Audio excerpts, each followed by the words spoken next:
Starting over isn't like this big dramatic thing, right? It is the baby steps that you're taking day after day after day to change your life. So let me tell you, I feel like my journey of starting over, it has been oh, it's been a lot, right? But the one that I keep talking about that's just like fresh in my mind is in 2020. And it wasn't this big dramatic thing. I had went to a personal development conference in that January, and then it followed again in March. And then when I turned 40, it was like something just shifted for me, right? And it wasn't this big dramatic thing. It was actually this subtle these little nudges that I kept feeling.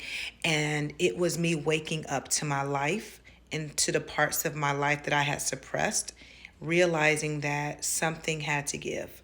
So it actually starts with self awareness, realizing what you like, what you don't like, and really, honestly, being honest with yourself. And I think that that is where a lot of women are missing the mark. They're not actually honest about where they're at in their life. Because you cannot rebuild a life that you are not willing to look at clearly. You are not going to be able to change by putting old shit or new shit on top of old shit. It just doesn't work that way. And so, step number one in my guidebook, Starting Over on Your Terms, is self awareness. It is being aware about where you're at in this particular season of your life and beginning the small steps to change, because that's all you need to do is one little tiny step every single day.